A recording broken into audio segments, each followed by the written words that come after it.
Mmh. Mmh. Also dat une cause pour dire Alors aujourd'hui, ane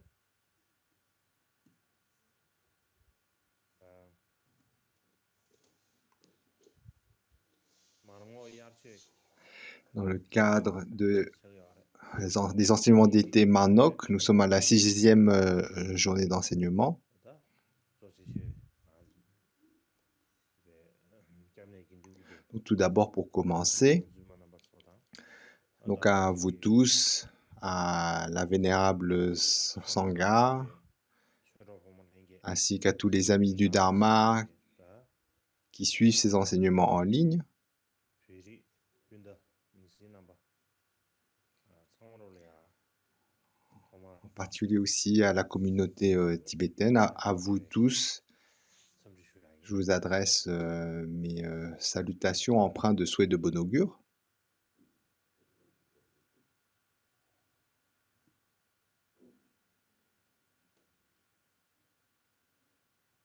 dele anda hazan Alors la dernière fois, ajeta nimani ni ziruni ya de men andeng chegi ane sanga da jeve pendant les deux dernières sessions, nous avons en particulier traité le lien entre le bouddhisme originel et l'origine des mantras secrets. Et aujourd'hui,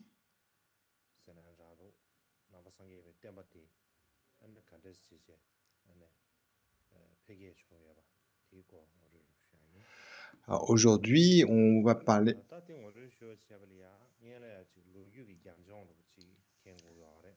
Tout d'abord, on va d'abord mettre, avant d'aborder le sujet suivant, euh, mettre, éclairer le contexte historique.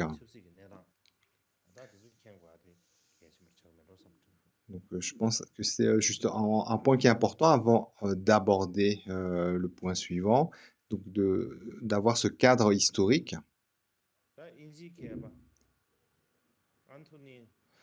Alors, l'expert anglais Anthony Kennedy Warder, euh, donc un chercheur, un expert du siècle dernier,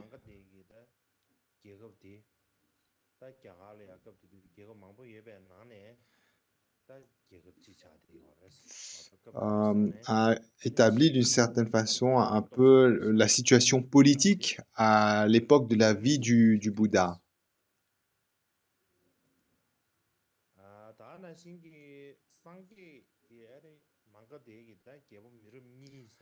Et notamment pendant la vie du Bouddha, euh, Magadha était euh, parmi différents royaumes mineurs de l'Inde antique, qui n'était pas un royaume particulièrement puissant. Et aussi, le Bouddha a rencontré deux générations de rois de Magadha. Même si il n'y a pas eu de connexion particulière. Non, pardon, ça ne signifie pas forcément qu'il y ait une connexion particulière avec ces rois-là. Et à cette époque-là, les rois, en fait, aimaient bien, d'une certaine façon,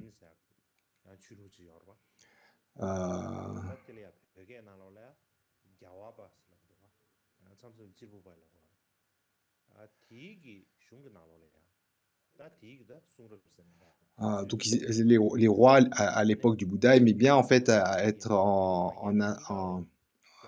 interagir avec les différents courants de pensée philosophiques ou spirituels de l'époque. Donc, euh, euh, et, et, dans, et donc, d'après donc ce chercheur, euh, le Bouddha a rencontré deux rois, deux rois de Magadha. Donc, notamment, il y a différentes sources qui met en évidence cela, pas simplement des sources bouddhistes, notamment, donc il y a des écrits de la tradition Jain également qui évoquent les différents rois à l'époque du Bouddha. Lorsque l'on parle de Magadha, le royaume de Magadha, en fait, ses frontières se sont beaucoup étendues au cours de 150 ans.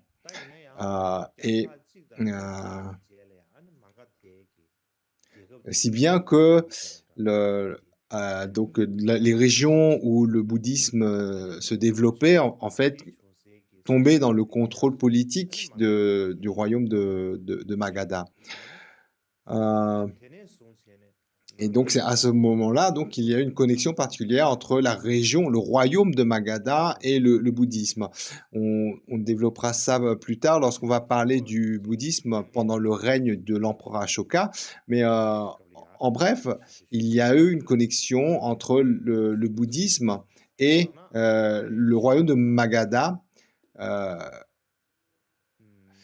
Lorsque ce royaume se développa et non particulièrement pendant l'époque du vivant du Bouddha.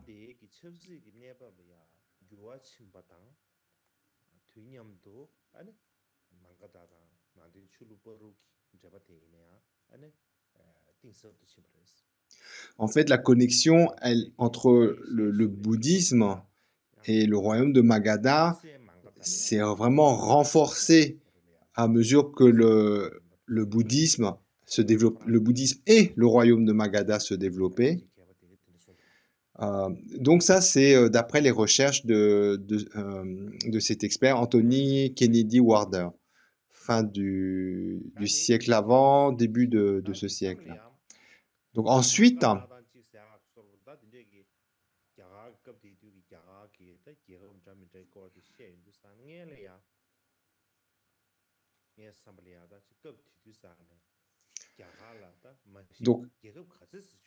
donc comment était la situation aux alentours de l'époque du Bouddha Shakyamuni?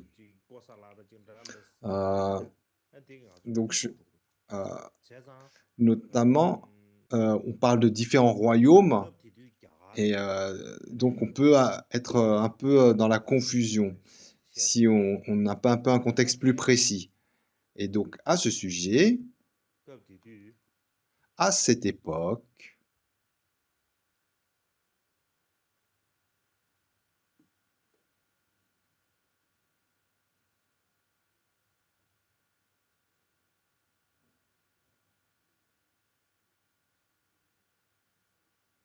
donc la diapo présente les 16 royaumes qui existaient à l'époque. Alors donc à peu près entre 6 siècles avant notre ère et 4 siècles avant notre ère, on distingue 16 royaumes dans l'Inde antique qui sont donc décrits sur cette diapo. Il y a 16. Donc vous voyez, numérotés de 1 à 16 avec les différents noms. Eh bien, ces 16 royaumes, c'est les royaumes qui constituaient l'Inde antique. Donc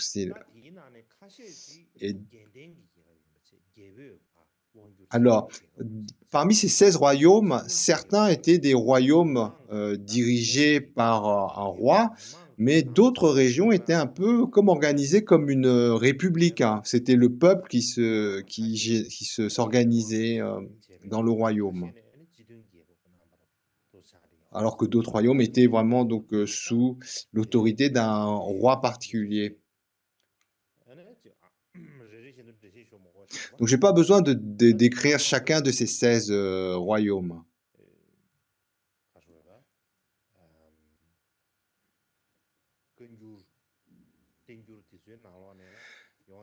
Dans les Kangyur et Tengyur,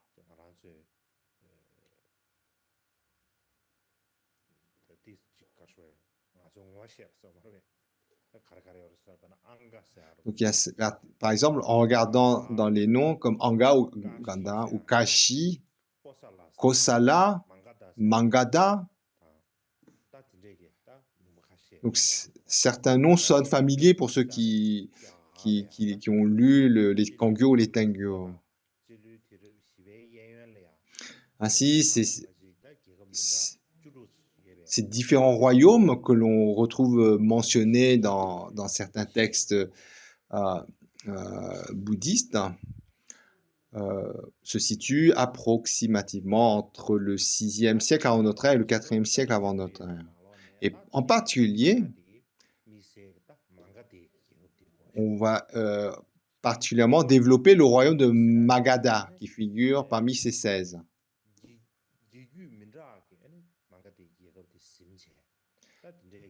Et notamment, on va voir comment ce royaume a évolué.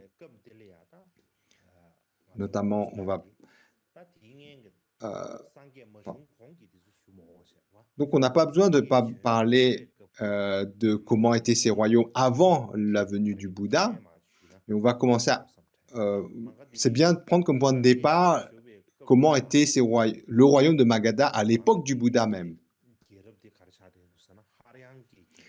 Alors tout d'abord, donc en partant de l'époque du Bouddha, on situe le fait que Magadha est sous le règne de la dynastie Aryanka. Donc, la dynastie Aryanka, donc vous voyez sur la diapo.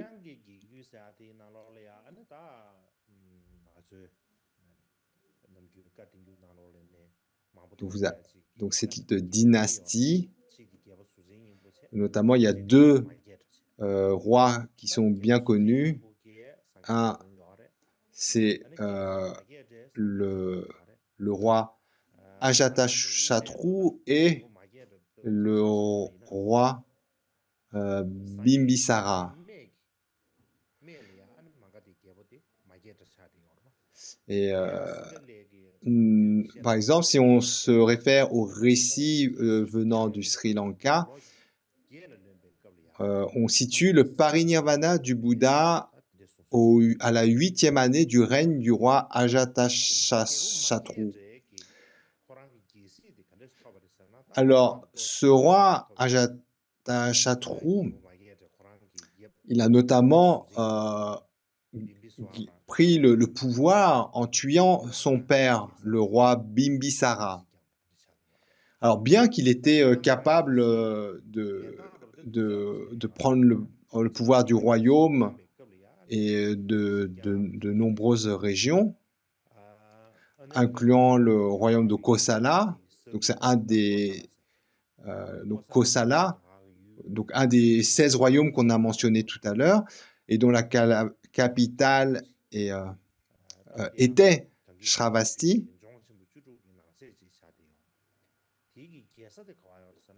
Alors, donc cette capitale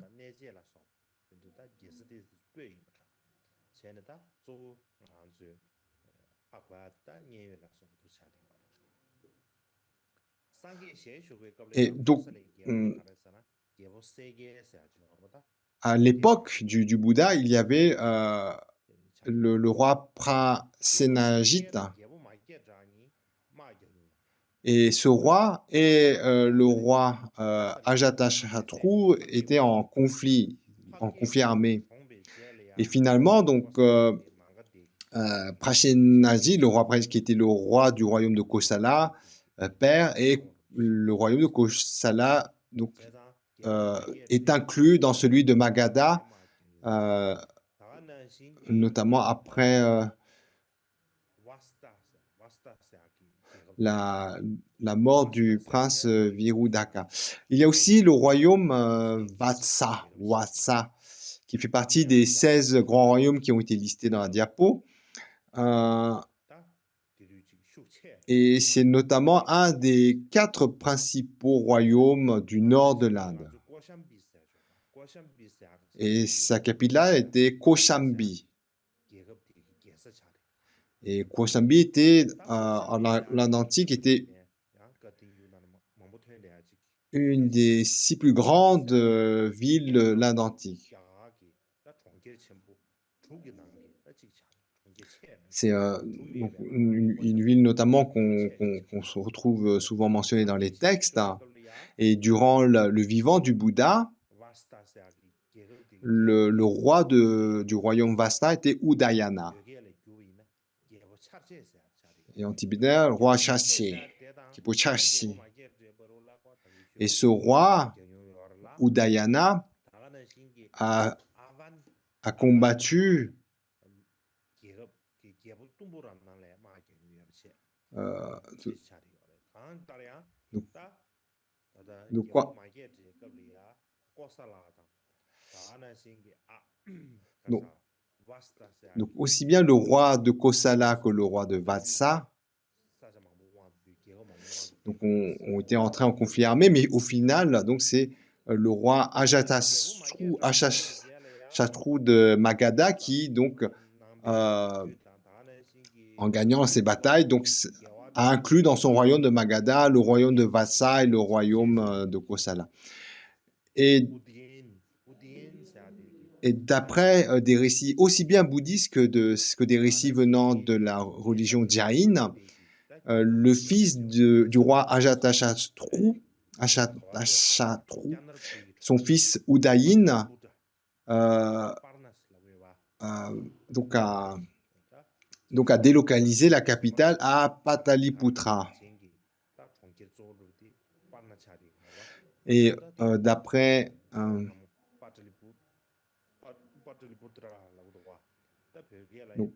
Pataliputra, donc le nom de la capitale, et ensuite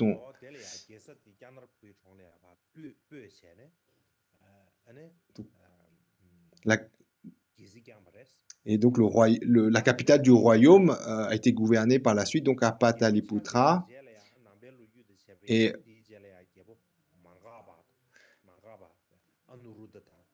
ensuite vient le roi Anuruddha. Ensuite Munda. Et ensuite Darshaka. Donc voici, il y a quelques rois qui se succèdent dans cette dynastie. Ajatasattu, ensuite Udayin, Anuruddha, Munda, et à la fin, Nagadas ou Nagadasaka. Tout en a. Et ainsi, cette dynastie, donc elle comprend quelques rois. Donc voilà pour la dynastie Haryanka. Ensuite, après la dynastie Haryanka, une autre dynastie vient. Et quelle est cette dynastie? Shusunaga. La dynastie Shusunaga. Alors cette dynastie Shusunaga,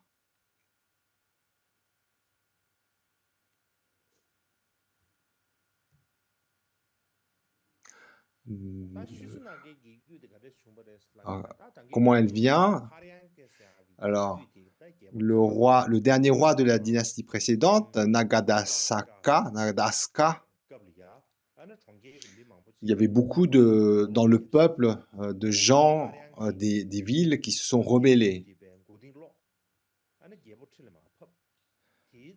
Et le roi a été renversé, et par la suite, en fait, c'est le grand ministre Shishunaga qui a été choisi pour prendre le trône. Et c'est à partir de là que démarre cette nouvelle dynastie.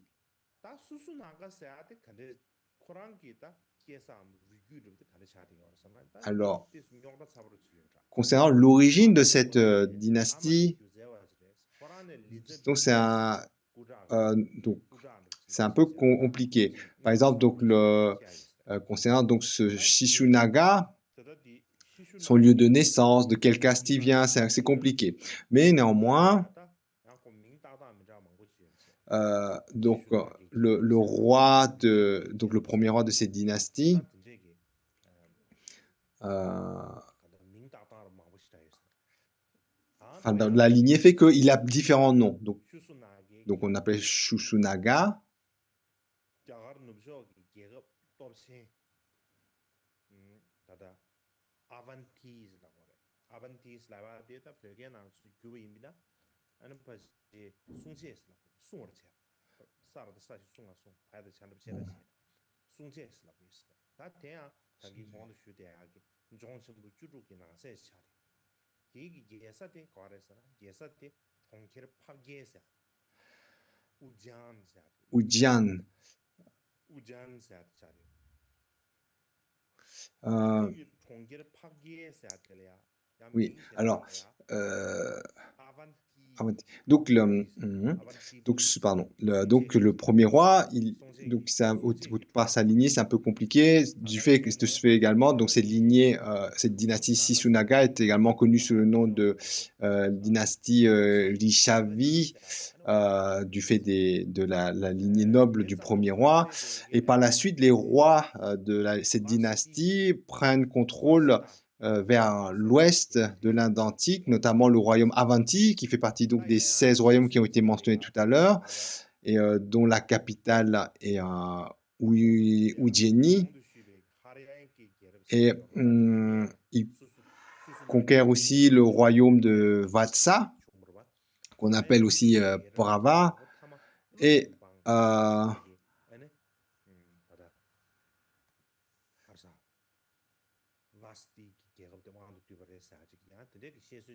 donc il y a ensuite donc comme Vatsa on avait évoqué tout à l'heure, donc le royaume de Vatsa, donc en fait ça met en lumière que il y a différentes explications de comment donc le royaume de Vatsa a été pris sous contrôle. Il y a eu un récit comme quoi en fait c'est le dernier roi de la lignée de la dynastie Sunaga qui a conquis ce royaume de Vatsa. Et il y a un autre récit comme quoi donc cette conquête était faite déjà par le dernier roi de la lignée d'avant, de la dynastie d'avant, la dynastie Aryanka. Quoi qu'il en soit, le fait que la dynastie Sisunaga donc opère une sorte de conquête, donc cette conquête, elle met fin à des disputes mineures entre les différents, met fin au conflit qu'il y avait entre les différents royaumes mineurs, du fait que ces dynasties s'emparent de ces différents royaumes mineurs, elles créent l'unité. Et de cette façon, cette dynastie, en fait, elle se caractérise par le fait qu'elle a été capable d'unifier une grande région du nord de l'Inde antique, de l'ouest vers l'est, devenant ainsi un royaume puissant du nord de l'Inde.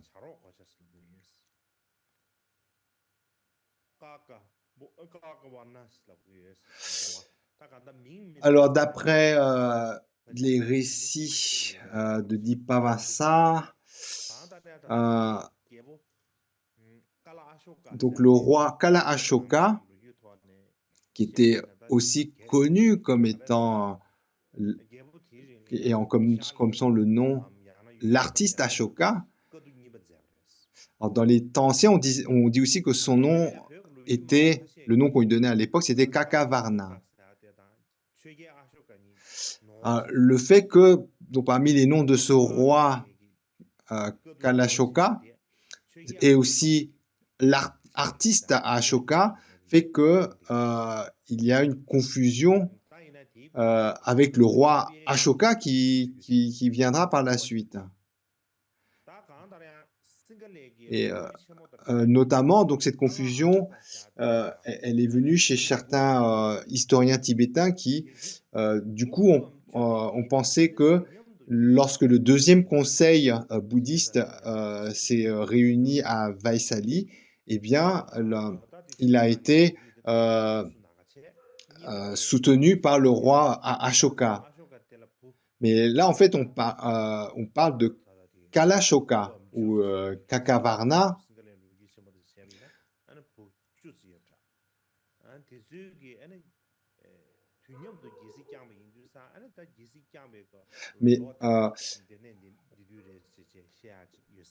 Mais ensuite, concernant le deuxième conseil, on abordera un peu plus tard lorsqu'on abordera plus précisément ce deuxième conseil. Donc les aspects historiques, on développera lorsqu'on abordera le deuxième conseil bouddhiste.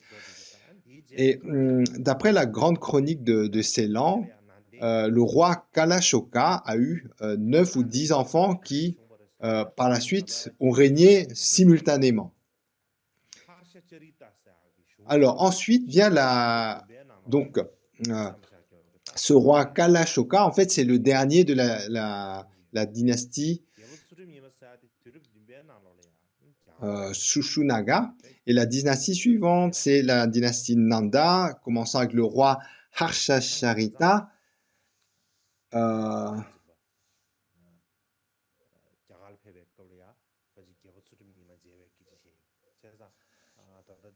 Et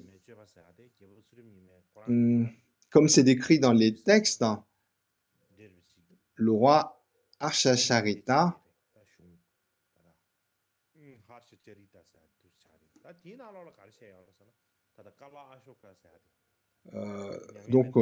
décrit dans différents textes, dont notamment, donc il y a certaines archives qu'on retrouve en chinois, traduits dans des textes en chinois, et la particularité du roi Ashasharita, en fait, c'est d'avoir tranché la gorge du roi Kalashoka. Et donc, d'après des textes du IVe siècle, d'après un texte du IVe siècle qui est le Purana, donc c'est un peu comme un... Donc Purana, en fait, c'est un genre littéraire. Mais en particulier dans le IVe siècle, lorsqu'on parle de Purana, on fait vraiment référence à une œuvre particulière qui reporte un peu les grands récits historiques de ce siècle.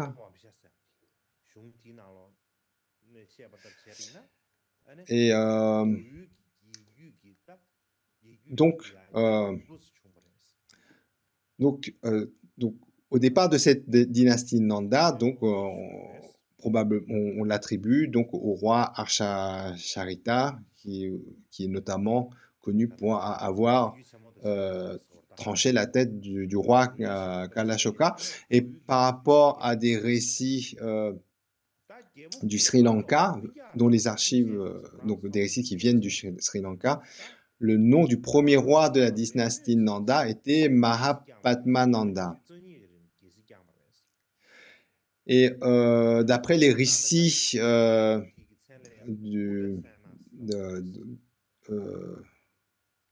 donc d'après le Mahavamsa, c'est-à-dire donc c'est le grand le Mahavamsa, donc c'est les récits historiques venant du Sri Lanka. Il y avait 9 rois dans la dynastie Nanda qui étaient frères. Donc, on avait évoqué tout à l'heure que le roi Kala.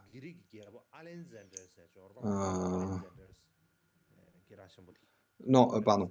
Donc, on est dans la dynastie Nanda, et d'après ces récits venant du Sri Lanka, il y a eu 9 rois qui étaient frères et qui, à tour de rôle, ont régné pendant 22 ans pendant la dynastie Nanda. Et le premier de ces rois était nommé Ugrasena. Le dernier roi de la dynastie Nanda était connu pour être Dhanananda, et qui est notamment en fait connu comme étant le roi du royaume Magadha à l'époque de l'invasion d'Alexandre le Grand. Et à l'époque, la dynastie Nanda était militairement, économiquement puissante, mais pas bien gouvernée. Et de ce fait, en fait, c'était le peuple n'est pas trop en fait cette dynastie.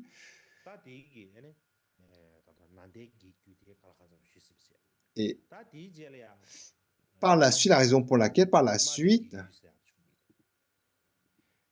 donc, il y a eu un soulèvement et vient la dynastie Manjejiku.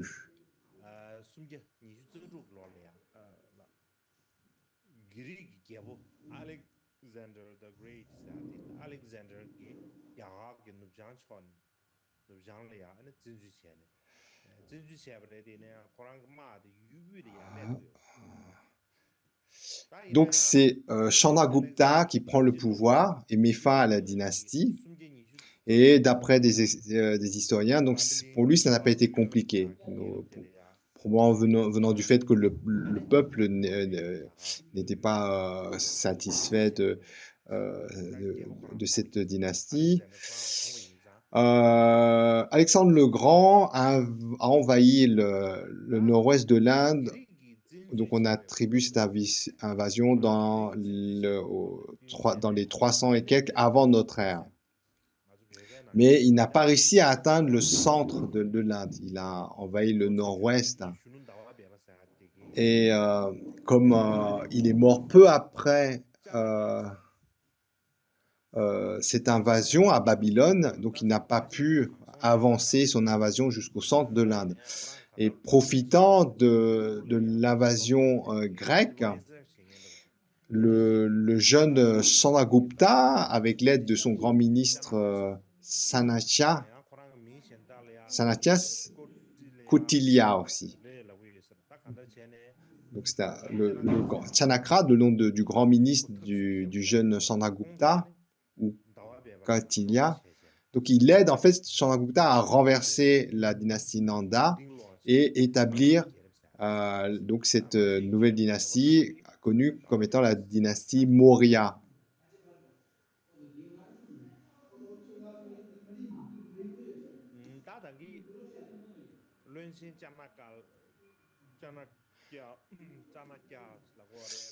Alors, donc des fois on l'appelle le ministre on l'appelle le ministre Chanakya, des fois on l'appelle le rishi Chanakya. En tibétain, c'est Chanaka.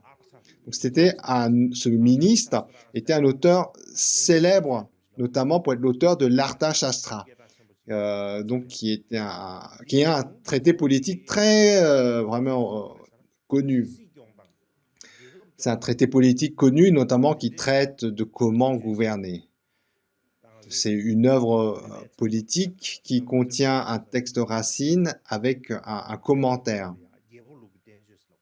Et ce texte racine, il a même été traduit en tibétain. Et il se trouve dans le Tengur, la compilation des commentaires, dans la partie concernant donc les sciences les arts. Et donc ce texte contient à la fois ce qu'on appelle un texte racine, et ce texte racine a été traduit en tibétain, et le commentaire, c'est un peu un texte qui explique ou qui détaille en fait le sens concis du texte racine. Et la plupart des historiens disent que aussi bien le texte racine que le commentaire viennent du même auteur, ce ministre Sanatya. Et probablement donc le nom de Sanaka, donc qui est donné dans les traductions en tibétain, donc ça peut un peu loin donc du nom, enfin bon c'est pas grave, donc diffère un peu du nom indien Sanatya. Donc ceci dit, partant de la région nord-ouest, le roi Chandragupta élimine l'influence de l'invasion grecque et prend contrôle de toute l'Inde antique, établissant ainsi un empire très fort. Il règne pendant 24 ans et puis après, c'est son fils Bindusara qui règne pendant 28 ans. Et aux alentours de 268 avant notre ère, c'est le roi Ashoka, l'empereur Ashoka, qui est intronisé.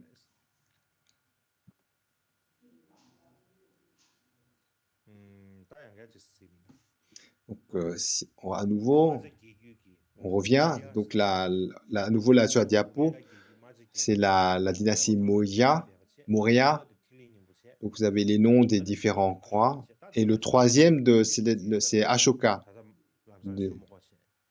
Donc là, on n'a pas besoin le dernier roi, c'est dynastie Ashoka, l'empereur Ashoka, on n'a pas besoin d'en parler tout de suite. On développera plus tard.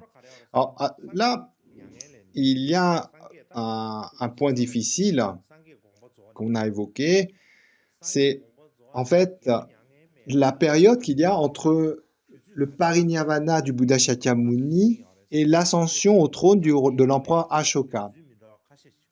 Là, il y a différentes sources qui ne convergent pas. Par exemple, si on se réfère au récit venant du Sri Lanka, dans Singala, donc qui est de nos jours le Sri Lanka, d'après les récits venant du Sri Lanka, entre le parinirvana du Bouddha Shakyamuni et l'intronisation de l'empereur Ashoka, s'est écoulé 218 ans. D'après la tradition bouddhiste du Nord, donc celle qui par la suite est traduite en chinois,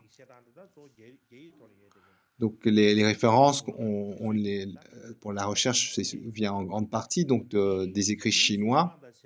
D'après ces écrits de la lignée du bouddhisme qui s'est développée vers le nord, il n'y a que un peu plus de 100 ans qui séparent le parinirvana du Bouddha Shakyamuni et l'intronisation de l'empereur Ashoka.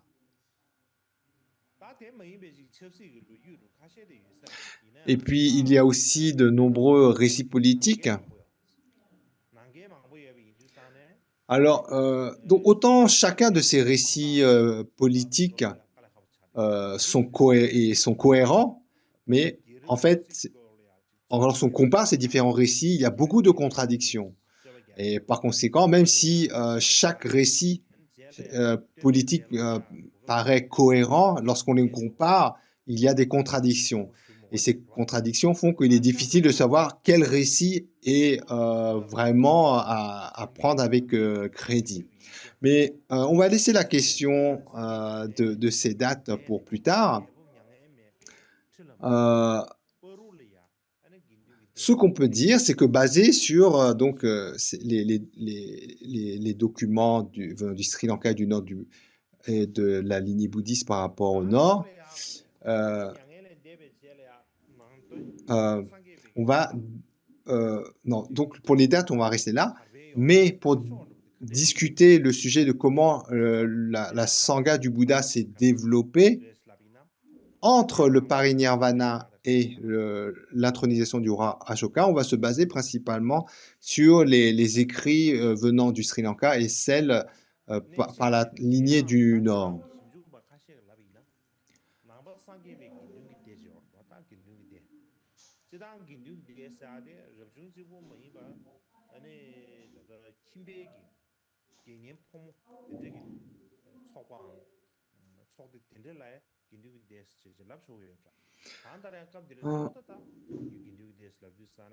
Donc, lorsqu'on parle de la sangha, même si lorsque l'on parle ou des communautés monastiques du Bouddha, pour parler de la sangha, alors donc certains comprennent dans la sangha qu'il n'y a que les monastiques, mais par rapport à d'autres critères, même la communauté de personnes vivant en foyer constitue ou fait partie de la sangha.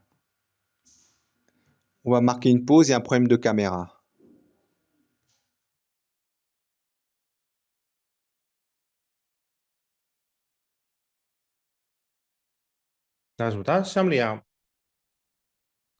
Ensuite,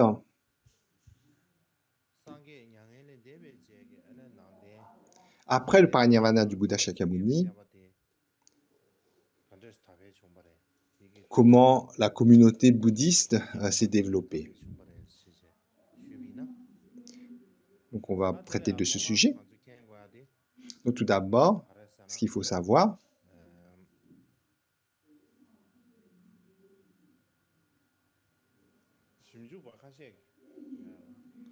alors, d'après certains chercheurs, après le parinirvana du Bouddha, donc lorsqu'on parle de la communauté des pratiquants bouddhistes,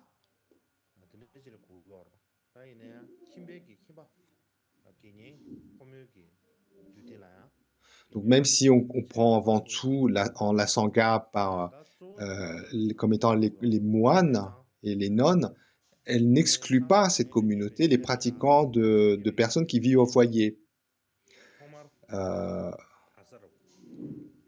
Tout d'abord,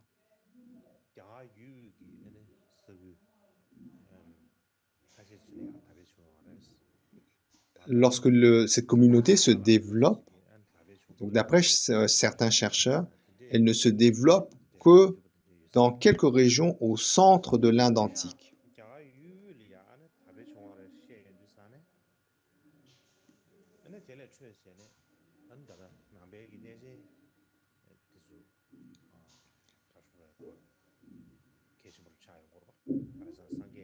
Donc ensuite, elle a vraiment pris de l'ampleur.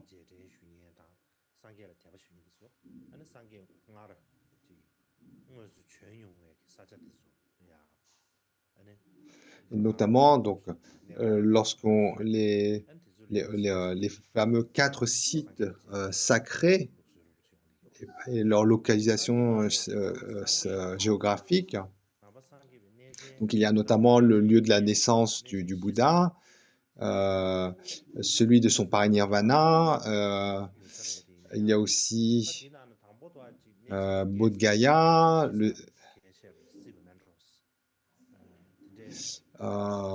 et Sarnath où il enseigne pour la première fois.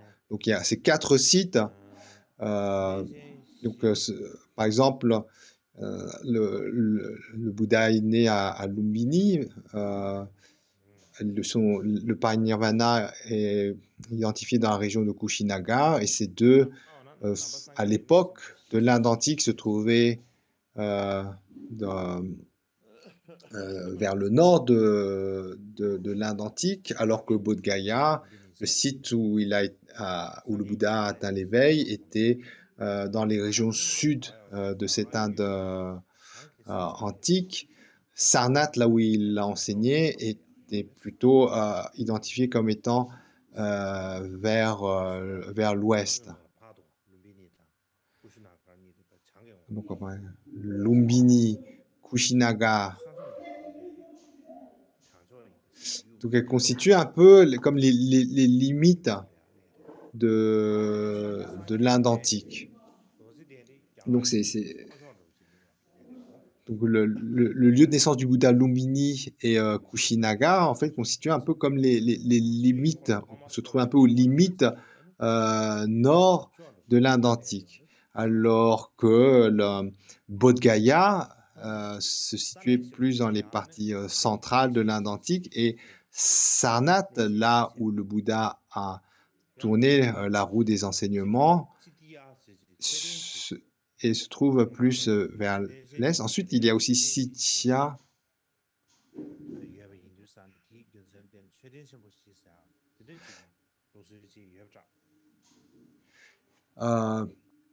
Donc il y a, bon, quoi qu'il en soit, donc cette tradition de considérer ces 4 lieux comme étant 4 sites sacrés, et même de nos jours, donc il demeure des sites de pèlerinage pour les bouddhistes. Ensuite, pour les bouddhistes, à l'époque du bouddhisme originel, lorsqu'on parle du centre de l'Inde antique, en fait, pardon, quand on parlait du pays central, le pays du milieu, en fait, on faisait référence au centre de l'Inde antique.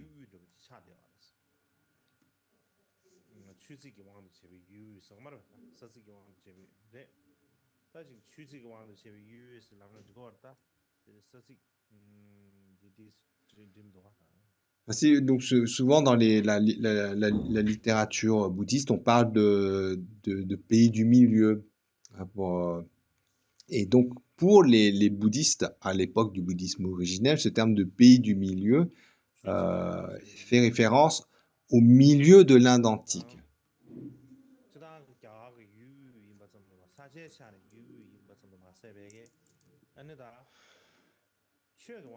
Donc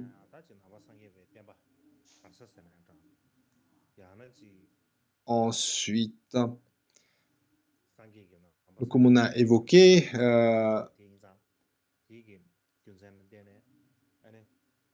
donc dans un premier temps, la communauté bouddhiste se développe au centre de l'Inde antique, mais ensuite, donc après, dans un premier temps, s'être développée dans les régions du centre de l'Inde antique, elle se développe vers l'ouest et le sud.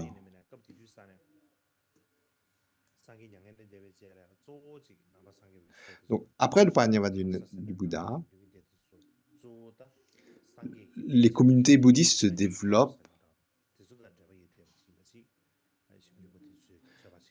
tout en considérant notamment que les 4 sites évoqués comme étant particulièrement sacrés sont des sites de pèlerinage, etc. Et donc ces sites, elles se trouvent par rapport au centre de l'Inde antique. Donc c'est pas toute l'Inde antique, c'est au centre. Donc le Lumbini et Kushinagar déterminent la limite nord de ce centre de l'Inde antique. Se trouve vers la limite nord, alors que Bodh Gaya vers le limite sud et Sarnath vers l'ouest de cette Inde, de ce centre de l'Inde antique.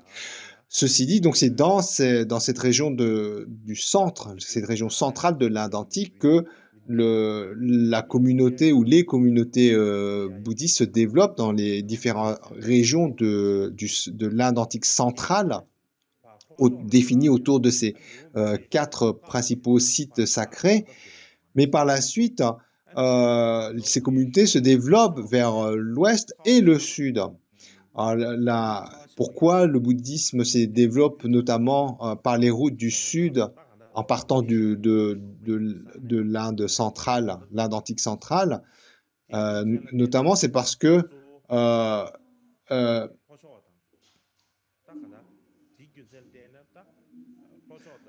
il y avait les monts Vindhya qui rendaient extrêmement difficile d'aller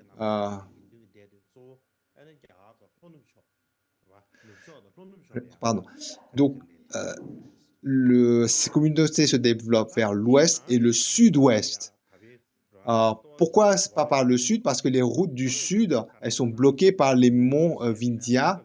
Et pourquoi pas vers l'est? Parce que l'est était à l'époque isolé et extrêmement chaud.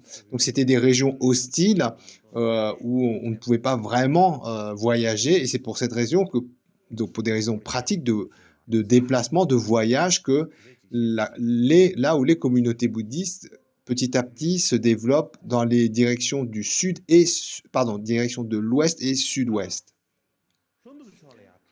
Alors, le développement vers l'ouest prend plus de temps que vers le sud-ouest. Alors, notamment, une raison qu'on donne pour ça, c'est que vers les régions de l'ouest, c'était encore des régions qui étaient très sous l'influence des religions brahmaniques. Ensuite, ceci dit, même si on parle du développement vers le sud-ouest après le parinirvana du Bouddha, en fait, il y a des récits qui indiquent que le développement des enseignements du Bouddha avait déjà atteint les limites, les côtes du sud-ouest durant le vivant même du Bouddha. Donc les côtes, jusqu'au bord de l'océan.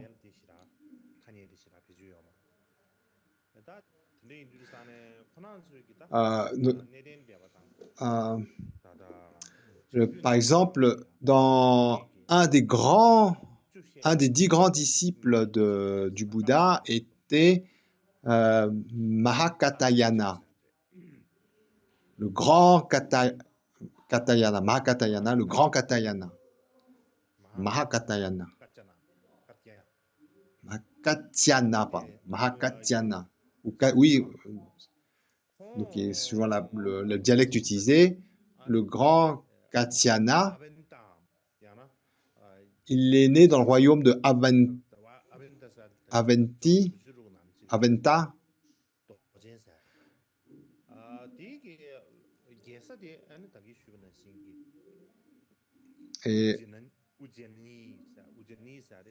Et donc, c'est le royaume d'Aventa, donc c'était un des royaumes cités avant, où Diani étant sa capitale. Donc ça, c'est des choses qu'on a rapidement évoquées avant. Et donc, ce disciple, le grand Katyana, il est très doué pour enseigner le Dharma. Et c'est la raison pour laquelle, après qu'il a étudié le Dharma, il rentre dans sa région natale d'Aventa. Et ça, c'est décrit dans de nombreux sutras.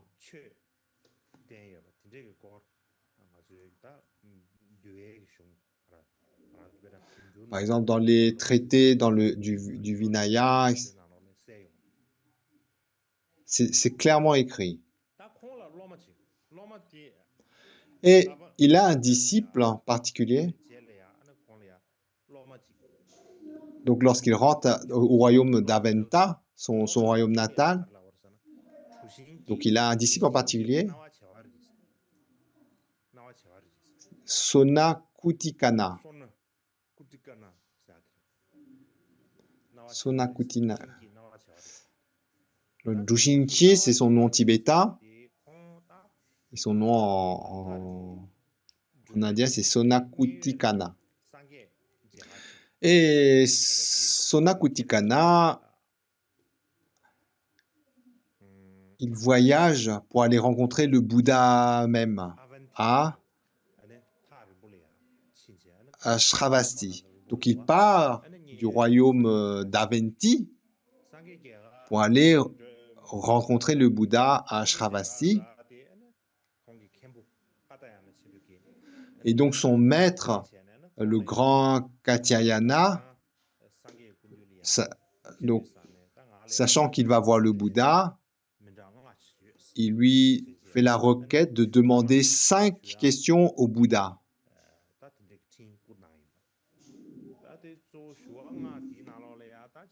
Donc ces 5 questions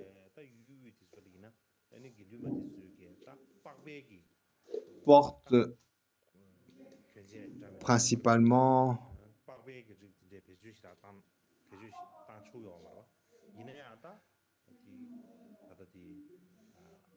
sur des questions de Vinaya.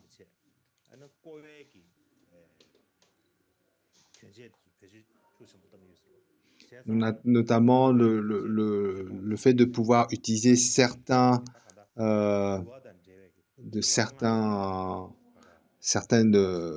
matériaux dans certaines conditions, sans rentrer dans les détails. Et donc voilà, c'est des questions qui portent sur la discipline éthique, la conduite éthique concernant l'usage de certains matériaux. Et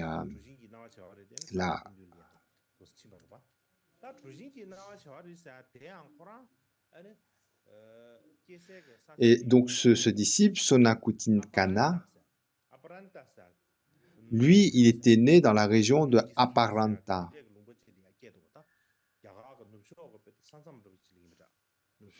Alors Aparanta, on peut le situer un peu comme sur les côtes ouest de l'Inde. Donc c'est vraiment la limite ouest de l'Inde. Donc il y a notamment la ville, on l'a évoqué tout à l'heure, Aventi. Donc la ville d'Aventi.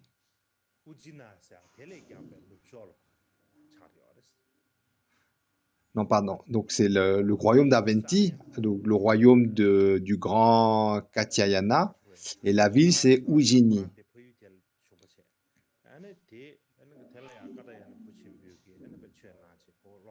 Et en fait, par rapport à ces récits, à ce récit précis, eh bien, on sait que le dharma s'est développé jusqu'à la côte ouest même de l'Inde durant le vivant du Bouddha.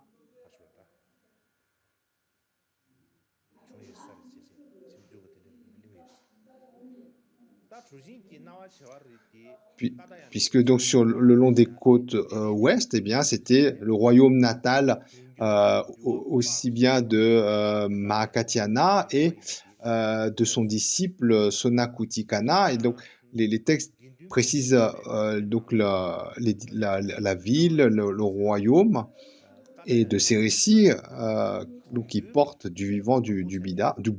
Donc, on sait que le bouddhisme s'est développé jusqu'à de telles régions. Et dans la tradition Theravada, le disciple Sonakutikana est dit comme étant le principal disciple du grand Katyayana.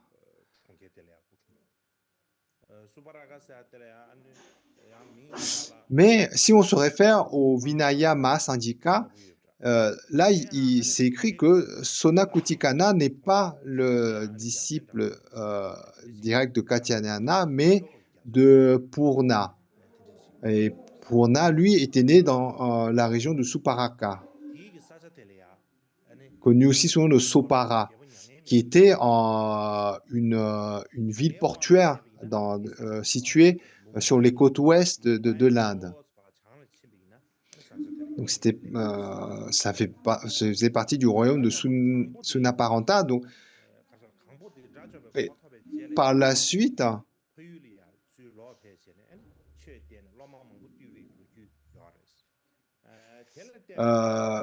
donc Purna, lorsqu'il réalise l'état d'Arat, il est rentré dans son pays natal pour enseigner le Dharma. Il a formé de nombreux disciples.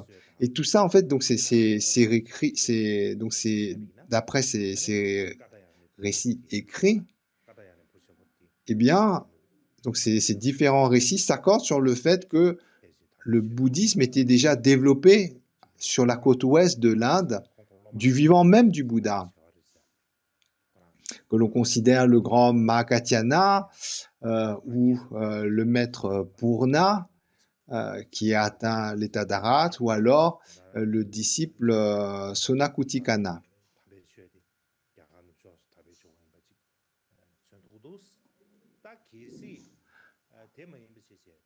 Donc ceci dit,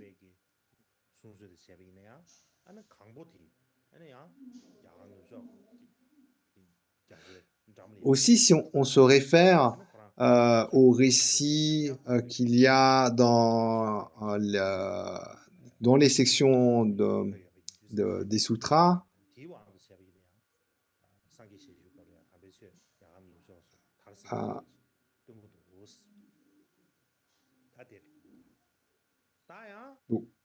d'une façon générale, il y a différents récits, d'une façon régie, différents récits qui donc montrent clairement que le développement du bouddhisme avait déjà atteint les côtes ouest de l'Inde antique, du vivant même du Bouddha.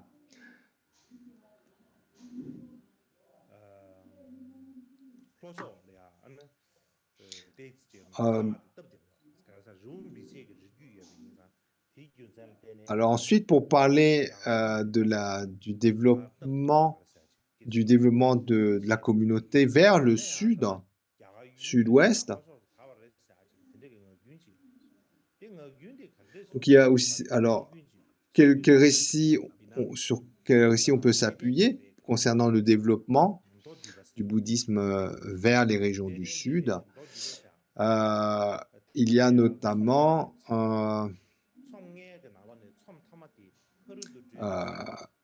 donc il y a notamment dans les sections du sutra le chapitre sur le chemin vers le parachèvement, vers l'autre rive. Et donc ce chapitre sur le chemin vers l'autre rive, il contient des récits, et notamment le récit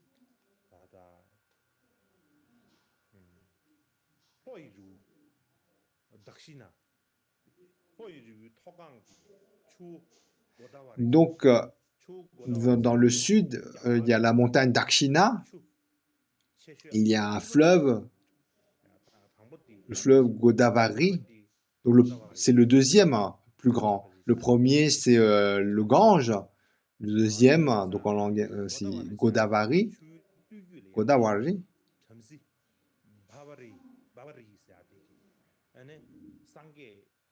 Et donc, en amont du fleuve Godavari, près de la montagne Dakshina, il y avait un brahman qui s'appelait Bavaji. Et il entend parler du nom du Bouddha. Il entend parler de la renommée du Bouddha. Et donc, dans cette région en amont du fleuve Godavari, il envoie 16 étudiants pour étudier les enseignements du Bouddha. Donc, ces 16 étudiants, ils partent de Pratishtana, et puis ils traversent différents endroits, Ujjaini, Vijayana, Kaushambi, pour finalement arriver à Shravasti. Et à cette époque, donc ils font tout ce voyage pour rencontrer le Bouddha. Et quand ils rencontrent le Bouddha,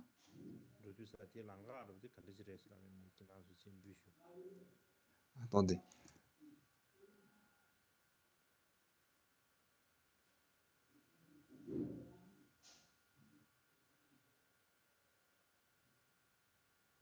Alors là, on a brièvement vu les 4 sites sacrés liés au Bouddha. Et sur cela, c'est le chemin qu'ont fait ces 16 brahmins. Donc, on voit Mumbai sur la carte. On voit aussi.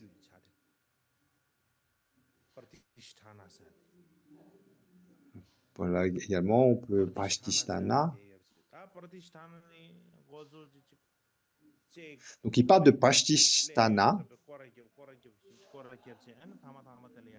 Donc, ils font vraiment un grand chemin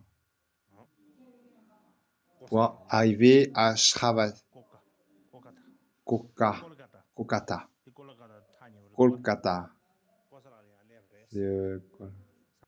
Donc, ils arrivent à Kosala. Ils arrivent là où est le Bouddha. Donc, c'est vraiment un périple difficile. C'est vraiment un périple difficile. Voilà quel périple ils ont fait pour rencontrer le Bouddha. Quoi qu'il en soit.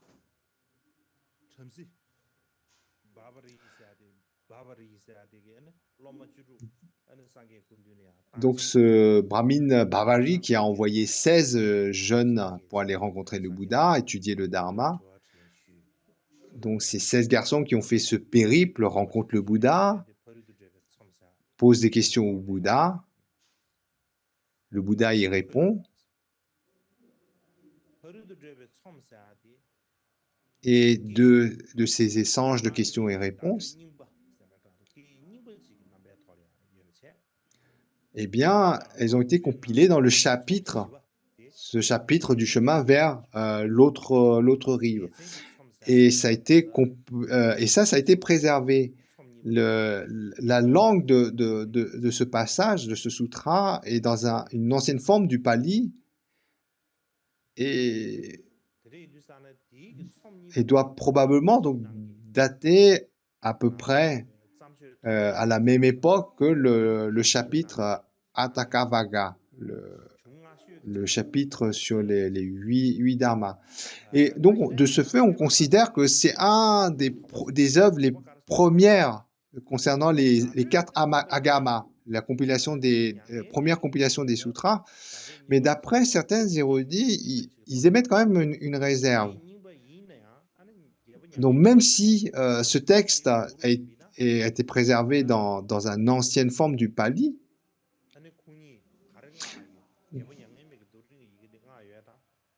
en fait, quand ils comparent ce dialecte par rapport à des inscriptions qu'il y a sur des piliers érigés à l'époque de l'empereur Ashoka,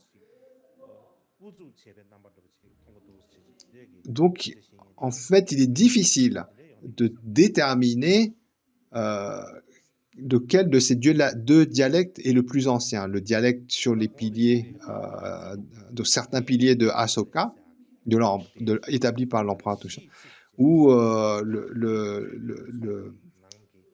le dialecte qui relate ces questions et réponses entre ces 16 brahmines et jeunes brahmines et le Bouddha. Et puis aussi, ce qui complique l'affaire, c'est que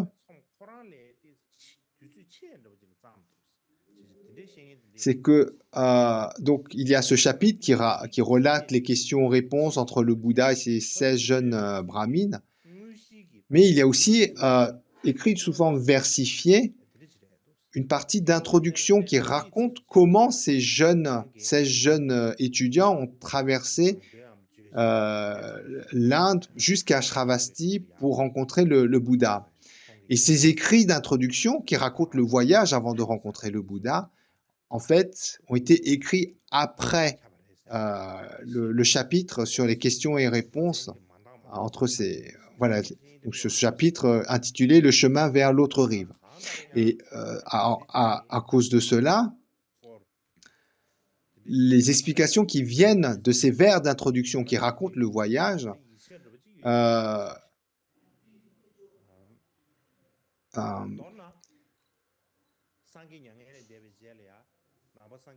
fait qu'on a un doute sur le fait que la réputation du Bouddha est venue à l'oreille de ces régions de Kent durant sa vie ou pas. Il y a une enfin bon, il y a une réserve par rapport à l'ancienneté de l'écriture.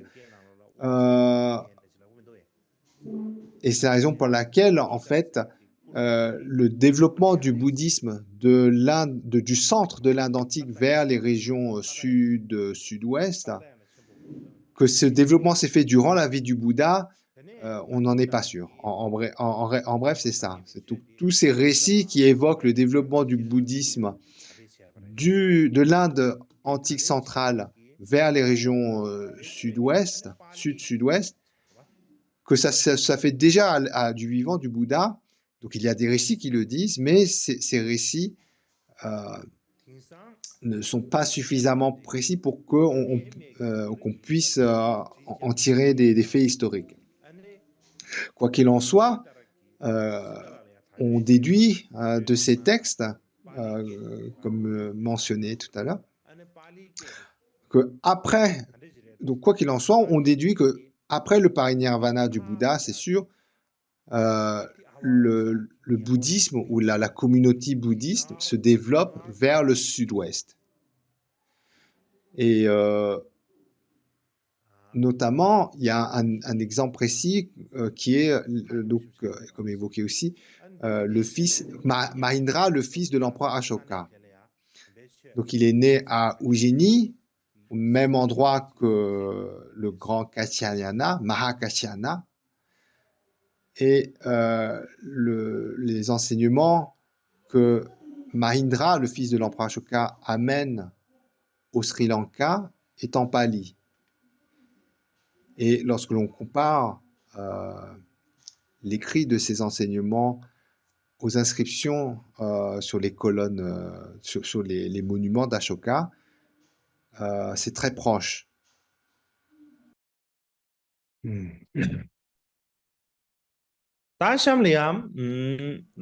Ensuite,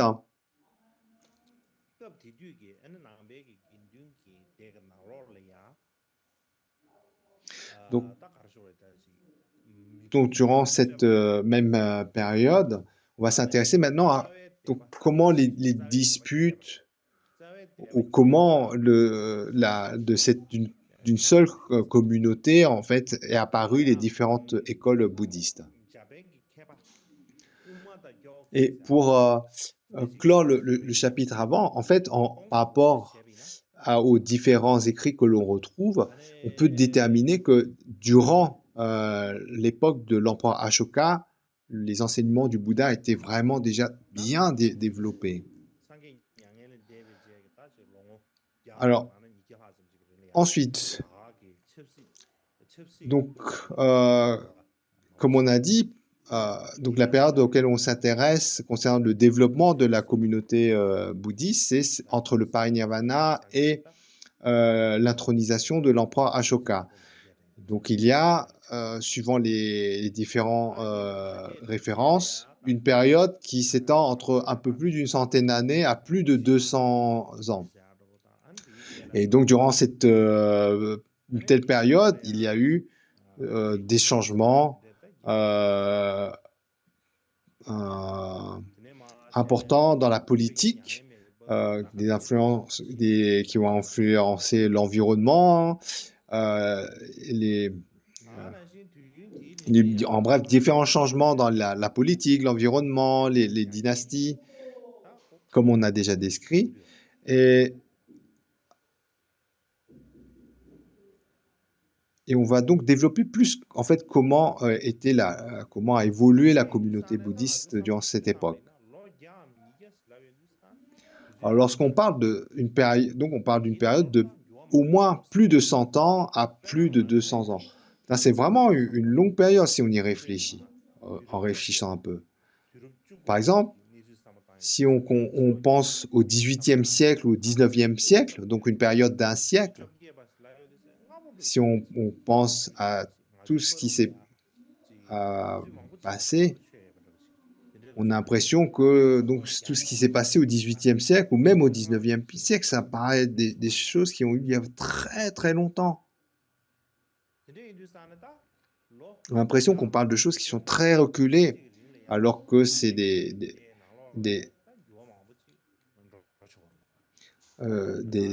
donc une même échelle d'époque. Si on parle du XVIIIe siècle, c'est 100 ans, 19e siècle, 100 ans, mais lorsqu'on regarde ce qui s'est passé au XVIIIe et au XIXe, on a l'impression qu'on parle de choses qui viennent de temps très très reculés. Et donc par extrapolation, on peut comprendre aussi que cette période entre le parinirvana du Bouddha et l'intronisation de l'empereur Ashoka, il y a eu de grands changements. C'est vraiment la durée suffisamment grande pour qu'il y ait de grands changements au sein de la communauté bouddhiste. Qu'il y a apparu des conflits, des désaccords, et qu'au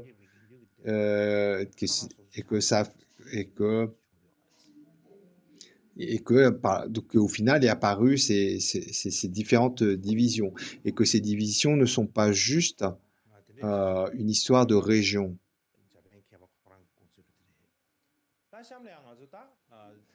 Ça veut dire que c'est pas juste c'était pas juste localisé à une région, mais dans différentes régions probablement ces divisions se sont produites. Et ensuite, nous allons parler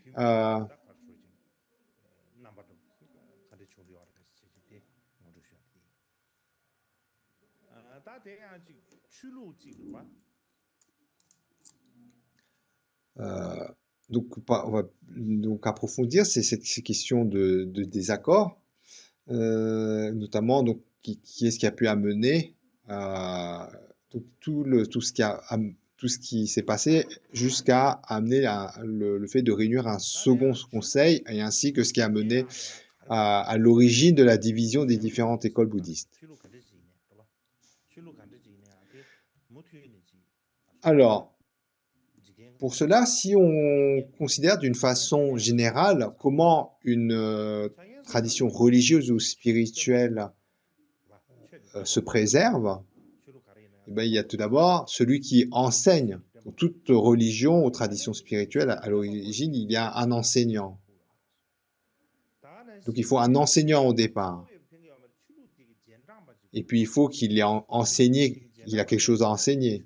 Ces deux choses ne sont pas suffisantes. Un enseignement et ces enseignements ne suffisent pas à préserver. Pour la préservation, il faut que des gens suivent cette religion ou cette tradition spirituelle. Par exemple, si on considère le bouddhisme,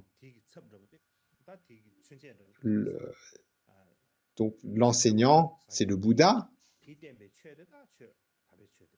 Donc le dharma, c'est ce qu'il a enseigné.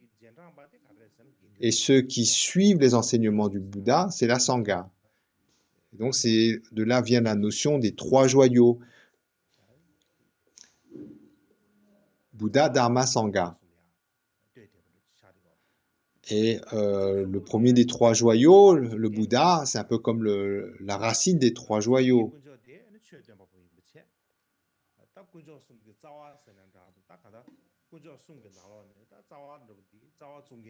Et ils sont donc en fait ces trois joyaux, on voit bien comment ils sont mutuellement dépendants. L'un dépendant de l'autre. Le joyau du Bouddha pouvant être considéré comme étant la racine de ces trois joyaux. Ensuite, le Dharma, ce qu'a enseigné le Bouddha, porte, en fait, le cœur du Dharma porte sur la sagesse et ce qui caractérise un Bouddha. La sagesse et les qualités qui caractérisent un Bouddha. Et donc, la sagesse, ce qui caractérise le caractère d'un Bouddha, c'est au-delà de l'entendement ordinaire. Mais c'est ce qui constitue le cœur de l'enseignement du Bouddha. C'est le cœur du Dharma. Le cœur du Dharma, c'est la sagesse du Bouddha, les caractéristiques de l'esprit du Bouddha. Et c'est l'objet premier de la foi ou la dévotion de ceux qui suivent les enseignements. Et ceux qui suivent ces enseignements donc, constituent la Sangha.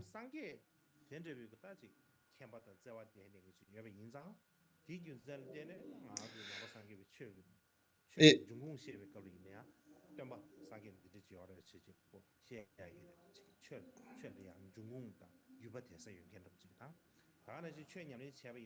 comme le Bouddha, on peut le voir comme étant la source du Dharma. C'est de lui que vient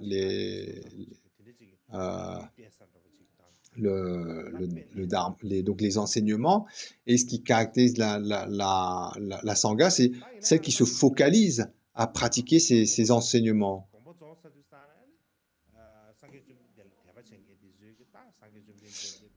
Alors, ce qui se passe après le parinirvana du Bouddha,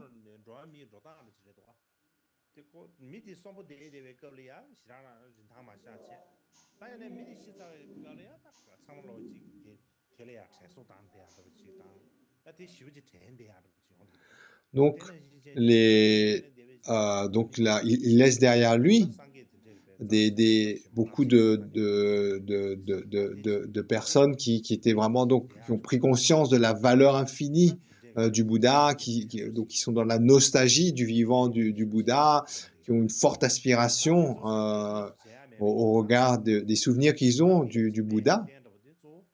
Mais malgré cela, malgré cet élan, ils ne peuvent plus rencontrer le Bouddha de façon manifeste.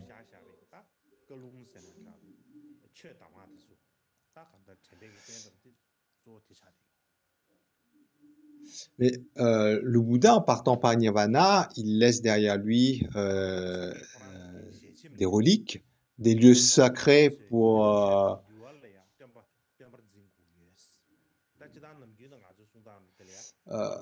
il a enseigné, où lui-même a voyagé. Et donc ce qu'il laisse aussi en testament, donc le Bouddha, avant de partir en parinirvana, il dit à ses disciples, considérez le Dharma et le Vinaya comme étant votre propre maître. Et donc c'est ce que les proches disciples ont fait après le parinirvana. Donc, le support qui restait après le parinirvana du Bouddha, c'est le Dharma, ce qu'a enseigné le Bouddha. Et la plus importante chose à faire, donc pour la communauté, c'était de pratiquer ce Dharma. Mais néanmoins, donc, apparaissent différentes difficultés. Donc notamment, comment continuer à pratiquer et atteindre l'éveil.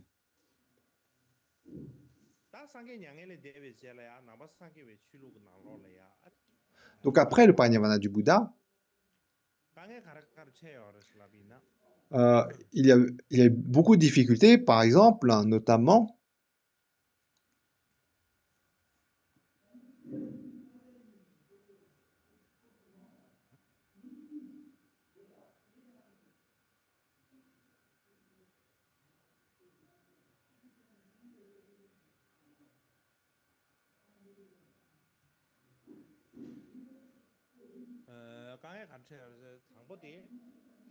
donc alors tout d'abord, donc ce premier point, c'est comment continuer à pratiquer et atteindre l'éveil.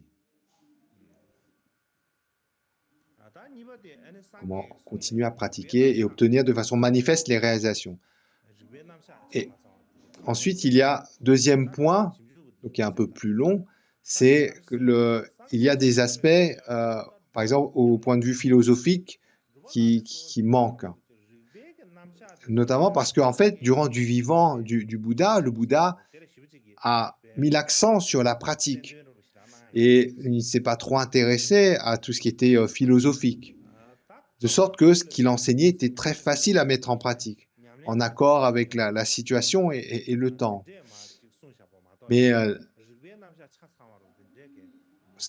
revanche, ce qui se passe donc du vivant du Bouddha, les choses avaient il y avait cette facilité. Le Bouddha enseignait en accord avec les disciples et d'une façon qui soit facile à mettre en pratique.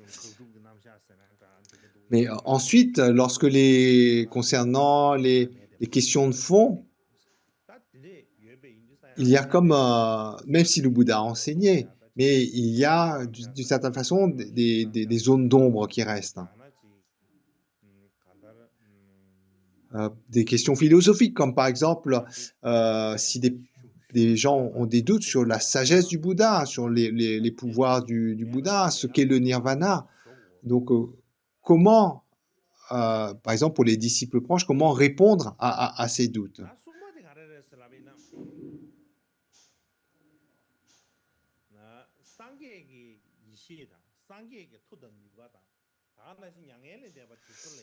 Et donc le troisième point, donc c'est dans la continuité de ce deuxième, c'est-à-dire il y a tout ce qui est aspect philosophique, tout ce qui est voilà, donc ça il y a donc même si le Bouddha a enseigné, il y a des zones d'ombre et de la même façon, donc dans la continuité, si des gens posent des questions du genre quelle est la sagesse, comment est la sagesse du Bouddha, est-ce que elle peut disparaître, si notamment des gens non bouddhistes se mettent à débattre avec les bouddhistes en demandant est-ce que le pouvoir du Bouddha est limité, etc. Des questions un peu métaphysiques.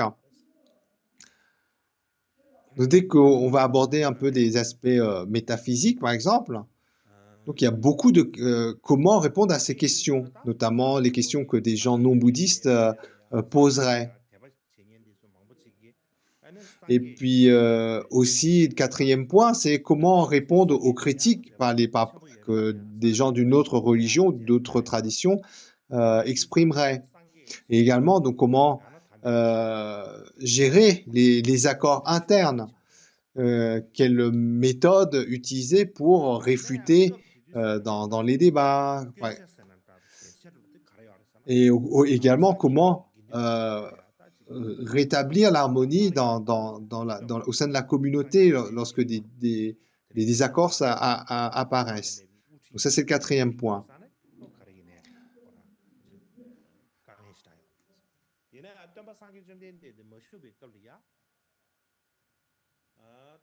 Et donc, euh, d'une certaine façon, puisque après le parinirvana du Bouddha, malgré le testament qu'il a laissé, en fait, par la force des choses, les principaux disciples du Bouddha se sont sentis responsables, d'une certaine façon, d'avoir un rôle de leader, n'est-ce pas?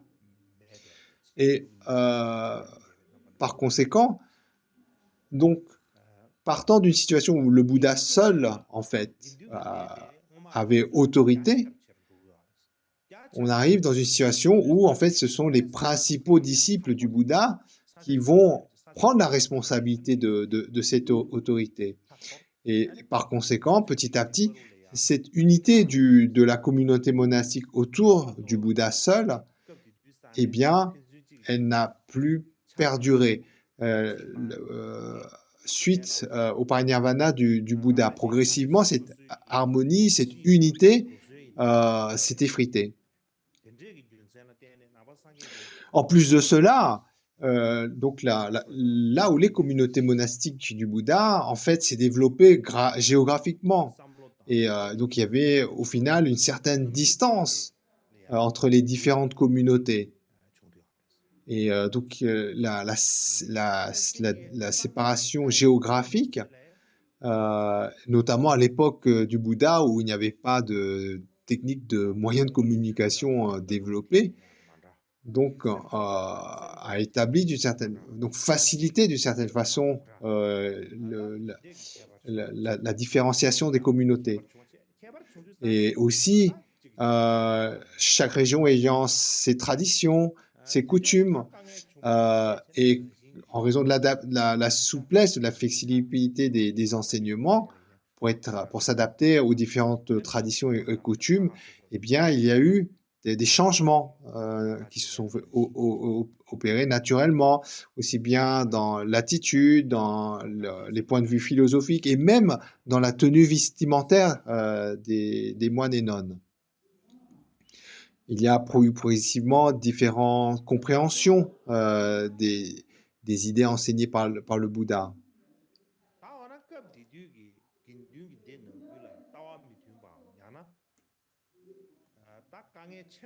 Et donc, en fait, naturellement, simplement par la considération de comment les choses étaient, toutes les circonstances amenaient à produire une division en différentes écoles à mesure que le bouddhisme se développait. Ensuite, on peut se demander, en fait, est-ce qu'il y avait véritablement des désaccords dans la Sangha à cette époque? Comment on pourrait faire pour avoir une idée aussi précise que possible de comment était la communauté monastique dans cette période?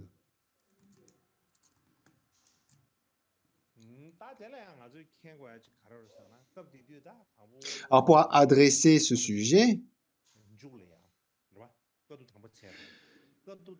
donc on va considérer tout d'abord la période qui suit juste après le premier conseil, la première fois où la communauté monastique se rassemble autour de Mahakasyapa pour compiler donc les premières compilations de Sutras et Vinaya. Donc à ce moment-là,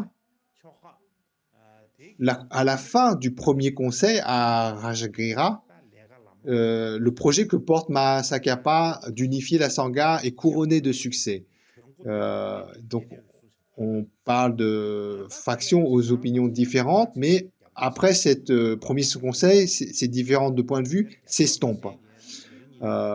Kasyapa était connu pour son adhésion aux qualités austères à l'entraînement et donc représentait plutôt un groupe conservateur. En fait, on distingue déjà à cette époque du premier conseil 3 factions distinctes. Donc une de ces 3 était encore plus conservatrice que Mahakasyapa. Comme par exemple Le seigneur Purana, lui, il insistait sur le fait de suivre à la lettre toutes les règles qu'avait données le Bouddha. Il n'était pas pour assouplir les règles qu'avait données le Bouddha. Il fallait continuer à les suivre de façon stricte, sans assouplissement. Donc il était plus conservateur que Mahakasyapa. Le deuxième groupe était mené par Ananda, et le groupe d'Ananda était plutôt dans le fait de suivre l'idée d'être dans la voie du milieu qu'a enseigné le Bouddha, et donc d'avoir plus de flexibilité, notamment par rapport aux préceptes mineurs. Et le troisième groupe, qui inclut les maîtres comme Vaspa, qui était donc notamment, Vaspa était un des 5 premiers disciples du Bouddha, donc celui qui est du groupe des 5. Lui, il était encore plus libéral qu'Ananda, il était encore plus souple, et on pense que notamment donc les groupes qui portaient l'idée d'assouplissement ont mené, sont précurseurs de l'école Mahasandika. Et en cela, on rajoute le groupe de Mahasakyapa, donc ça fait 4 groupes différents.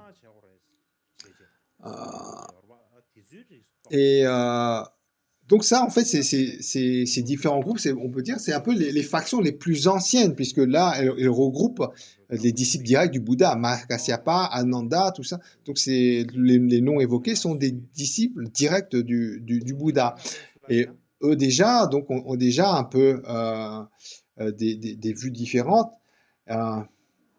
Mais ceci dit,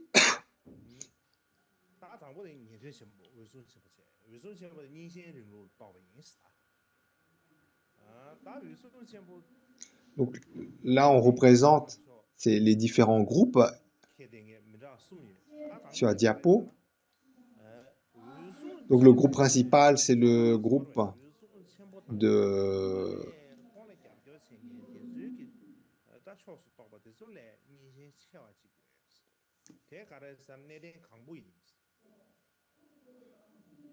donc le premier,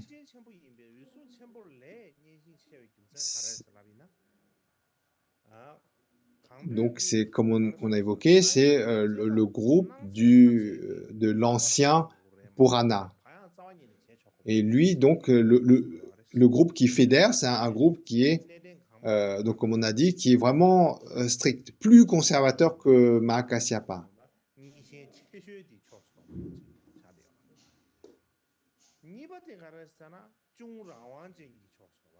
Et le deuxième groupe,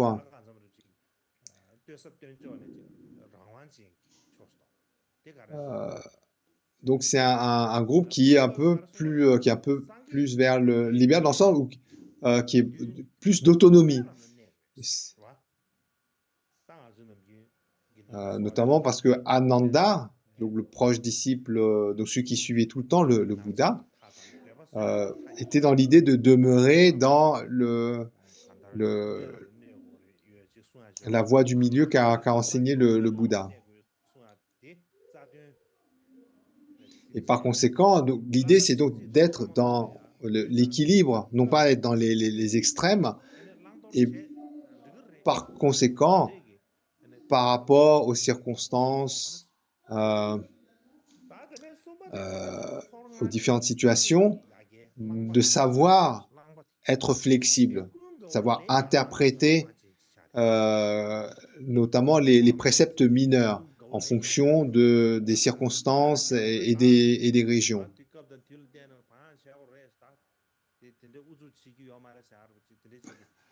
Et le troisième groupe, donc indiqué sur la diapo, c'est celui donc de Vaspa.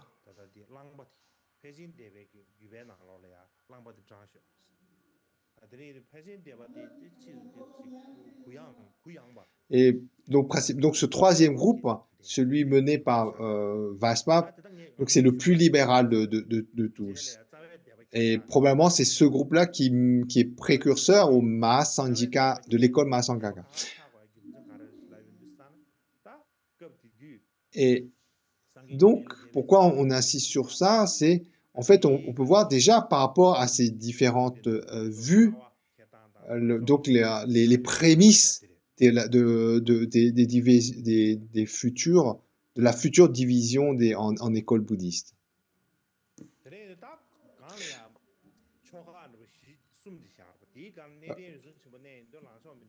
Donc, là, on a sur la diapo, il y a eu 3 groupes. À ces 3 groupes, on rajoute le groupe de Mahakasyapa. Et en fait, lorsqu'on regarde, il y a des différences au niveau de la perspective, mais en fait, au fond, au niveau de la motivation, c'est la même, c'est exactement la même. C'est-à-dire, chacun de ces 4 groupes, ils ont le même souci de suivre de la meilleure façon les enseignements du Bouddha et la discipline monastique du Vinaya. La différence, elle vient simplement de comment eux, ils voient les choses. Mais au niveau de la motivation, c'est exactement la même. Chacun est soucieux, chaque groupe est soucieux de préserver de façon authentique les enseignements du Bouddha. L'intention qu'il y a dans le cœur des enseignements du Bouddha, le cœur de la discipline monastique.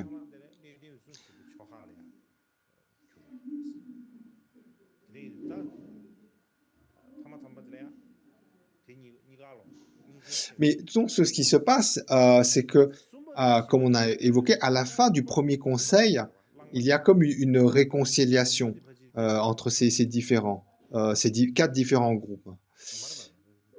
Et ensuite, le Bouddha a en effet enseigné de suivre en pratique la voie du milieu.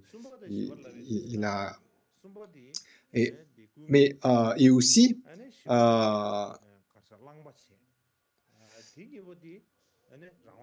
aussi, comme testament, le Bouddha a enseigné que, en dehors des préceptes racines, les préceptes mineurs, et notamment les points un peu de détail sur la discipline mineure, oui, du Vinaya, peuvent être pris de façon souple, en fonction notamment des lieux, du temps, de la personne, de la situation, etc. Il y avait des règles qui pouvaient être faites, qui pouvaient être simplifiées.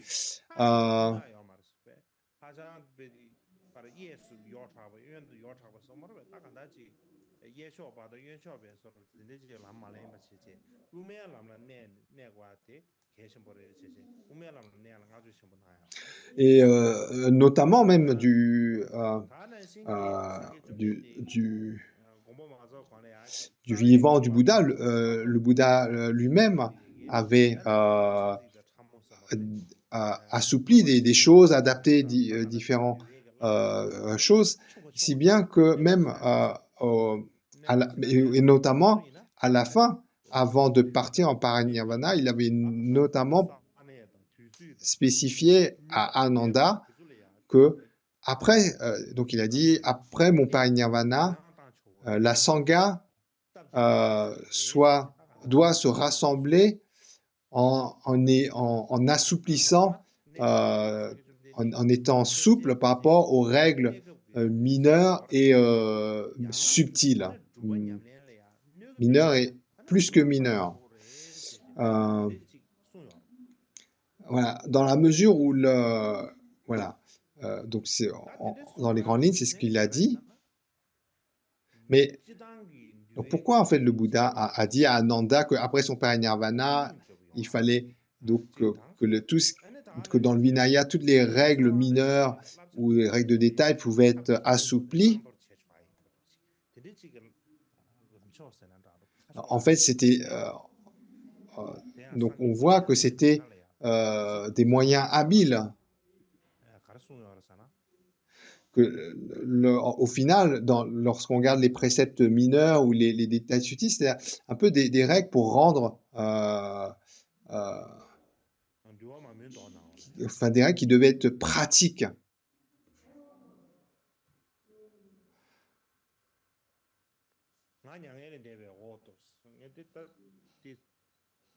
Donc là, sur ces diapos, vous avez la citation. Donc c'est la citation, mais on ne va pas rentrer dans les détails, c'est juste, il a dit, après mon parinirvana,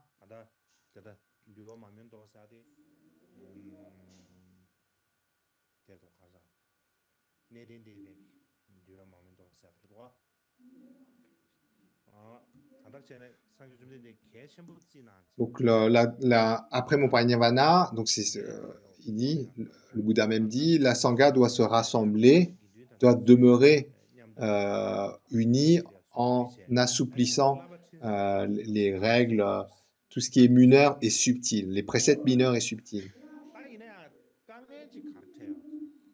Cependant, donc, qu'est-ce qui se passe par la suite?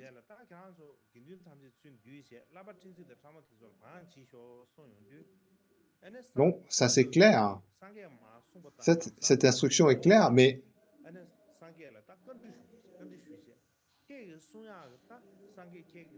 ce qui se passe, c'est que le Ananda, donc le Bouddha dit à Ananda donc cela, eh bien Ananda ne demande pas au Bouddha précisément quels sont les préceptes mineurs et subtils que l'on peut assouplir. Et donc ça a porté à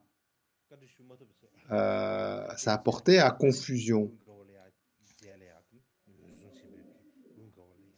Et notamment lors du premier conseil, lorsque ils viennent à décrire le testament que le Bouddha laisse à la Sangha, donc il y a cette controverse. Notamment, Mahakasyapa, il critique Ananda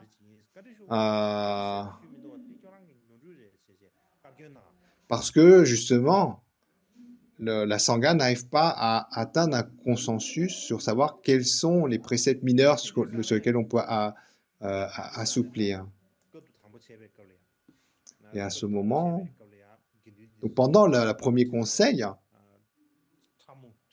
donc le premier conseil, les principaux disciples du Bouddha se rassemblent, les arahats, pour compiler, pour préserver de façon écrite les enseignements du Bouddha. Et donc là-dessus, certains disent, voilà, les préceptes mineurs sur lesquels on peut assouplir, c'est cela, cela, cela. Puis un autre, non, sur celui-là, ce n'est pas, il convient pas d'assouplir, etc.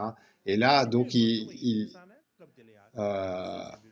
n'arrivent pas à atteindre, donc il y a des controverses, ils n'arrivent pas à se mettre d'accord.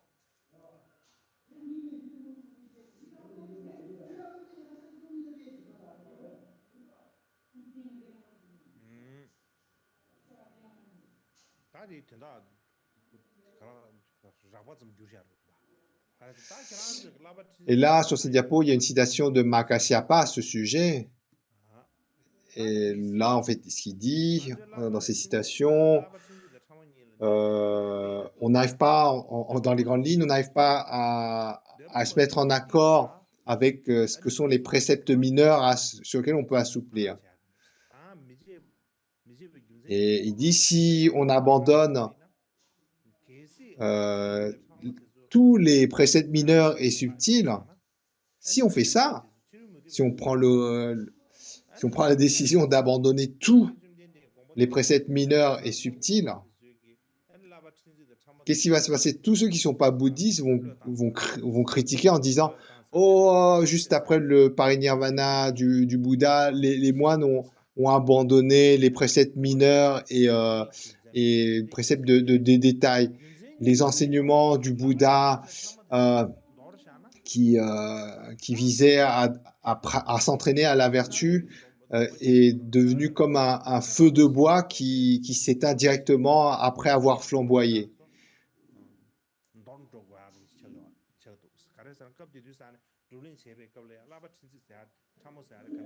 Et là, il dit, si littéralement, si on prend à la lettre le fait de ne préserver que les préceptes racines et d'abandonner tous préceptes mineurs ou subtils, on ne gardera que eh bien, en fait, qu'est-ce qui va si on se restreint simplement aux préceptes racines et qu'on abandonne systématiquement ou qu'on assouplit systématiquement tous les préceptes mineurs et subtils, mais qu'est-ce qui va nous rester comment nous-mêmes on peut s'appeler pratiquants de vertu, comment on peut se considérer comme étant des pratiquants ascétiques.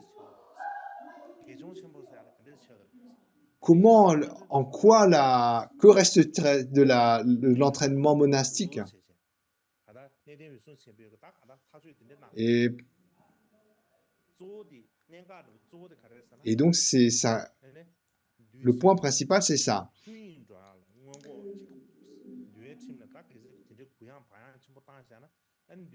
C'est ça pour empêcher que la discipline monastique devienne complètement relâchée. Pour empêcher également que les non-bouddhistes en profitent pour critiquer à tout va.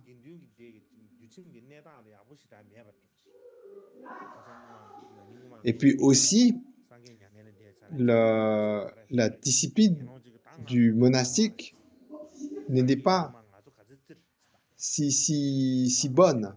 Comme on a évoqué une fois d'avant, juste après le parinirvana, beaucoup de moines ont eu l'impression de « Ah, ça y est, je suis libre de mes mouvements. » C'est un peu comme « Ah, je peux faire ce que je veux. »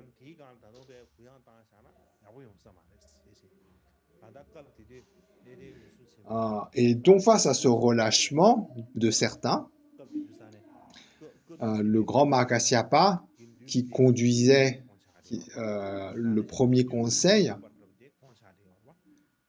a pris donc cette décision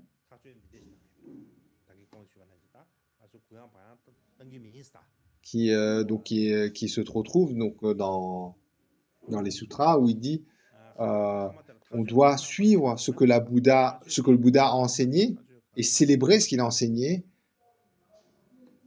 Ce que le Bouddha n'a pas dit,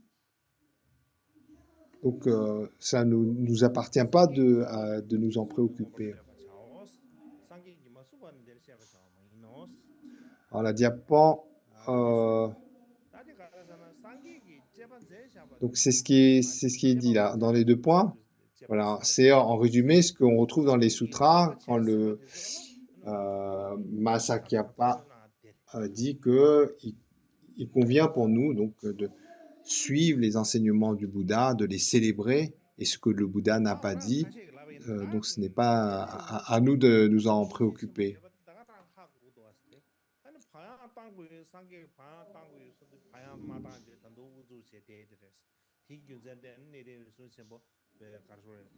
Et également,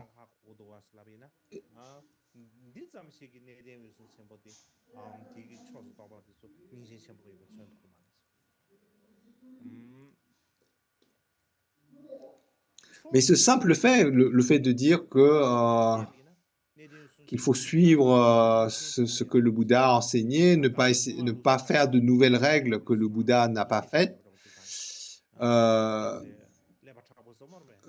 Donc c'est notamment ce qui fait que on considère que le groupe qui se fédère autour de Mahakasyapa est plutôt conservatif. Mais ensuite, même en étant conservatif, il n'était pas extrême dans la pratique. Comment on sait ça? C'est lors de la compilation du Vinaya.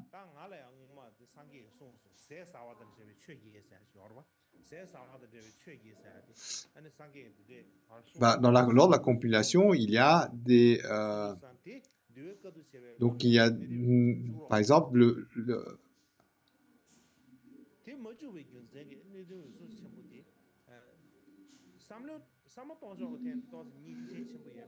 donc, il mentionne des assouplissements, comme par exemple concernant les 8 points par rapport à la nourriture. Et par conséquent, donc, lorsqu'on voit comment à l'origine, quand on devine comment à l'origine le Vinaya a été compilé, on voit que même si globalement le groupe de Kasyapa était considéré plutôt comme le plus conservateur, mais en pratique, ils étaient en grand accord avec les groupes qui étaient considérés comme étant plus libéral. Et notamment, donc, au regard de ces points communs, donc suite après le premier conseil, il y a eu une unification, une réharmonisation de la communauté monastique.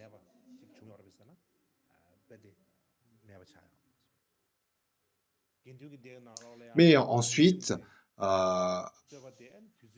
avec le temps, donc les divergences sur le Vinaya à nouveau sont apparues. Donc il y a on va dire des signes qui montrent cela. Il y a notamment 2 raisons. Tout d'abord,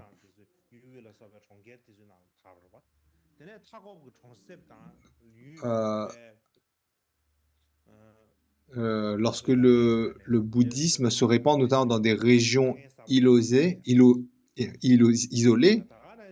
là, il y a des difficultés, de nouvelles et puis aussi, même dans les régions où le bouddhisme c'était bien installé, les régions anciennes du bouddhisme, eh bien, il y a eu des changements au niveau de la situation sociale. On a évoqué tout à l'heure, avec comment le contexte politique, etc. Donc, il y a des choses qui ont changé, des influences différentes. Et c'est une nouvelle situation, aussi bien dans les régions où le bouddhisme était déjà bien ancré que dans les nouvelles régions isolées où le bouddhisme commençait à se développer. Et il y a eu la nécessité de revoir le Vinaya, de permettre d'autres assouplissements. Donc, soit apporter plus de flexibilité par rapport aux préceptes existants, ou alors établir des choses pour pas que ça parte trop dans le laxisme. Et bon, on va arrêter là pour aujourd'hui.